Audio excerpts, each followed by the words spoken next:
Halo semua teman-teman, perkenalkan nama saya Hakim Abu Hanifah. Di sini saya akan menjelaskan tentang lingkungan kerja. Yang pertama ada definisi lingkungan kerja. Lingkungan kerja merupakan komponen-komponen yang terdapat di dalam organisasi dan di luar organisasi, yang memengaruhi organisasi dan merupakan komponen yang dapat dikendalikan dan sebagai komponen yang tidak dapat dikendalikan. Sedangkan definisi lingkungan kerja yang dikemukakan oleh Stoner adalah suasana yang dirasakan oleh pengawal di dalam organisasinya yang berkaitan dengan sikap dan tindakan rekan atau maupun pimpinan serta iklim yang mereka ciptakan yang semuanya menjelma dalam tindakan atau kebijakan organisasi yang mempengaruhi pengawal. Nah, yang kedua ada jenis lingkungan kerja. Jenis lingkungan kerja terbagi menjadi dua. Yang pertama lingkungan kerja fisik dan yang kedua jenis lingkungan kerja non fisik. Oke, yang pertama lingkungan kerja fisik. Lingkungan kerja fisik adalah semua keadaan berbentuk fisik yang terdapat di sekitar tempat kerja yang dapat mempengaruhi karyawan baik secara langsung maupun secara tidak langsung. Lingkungan kerja fisik dapat dibagi dalam dua kategori. Yang pertama lingkungan yang langsung berhubungan dengan karyawan. Yang kedua, lingkungan perantara atau lingkungan umum dapat juga disebut lingkungan kerja yang mempengaruhi kondisi manusia. Misalnya, temperatur, kelembaban, sirkulasi udara, dan lain-lain. Oke, yang kedua ada lingkungan kerja non-fisik.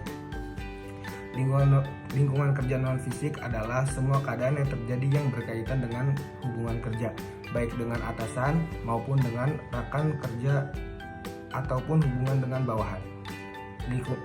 Lingkungan kerja non-fisik ini merupakan lingkungan kerja yang tidak bisa diabaikan. Nah, selanjutnya faktor yang mempengaruhi lingkungan kerja. Yang pertama, kepemimpinan, keterampilan, dan kemampuan kepemimpinan untuk mengarahkan merupakan faktor penting dalam lingkungan tempat kerja. Yang kedua, ada team building ketika bekerja. Seorang pekerja harus berinteraksi dengan rekan kerja atau atasannya.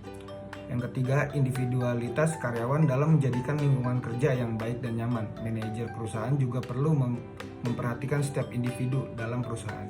Yang keempat, budaya perusahaan. Budaya perusahaan harus mempertahankan poin penting saat menjalankan strategi.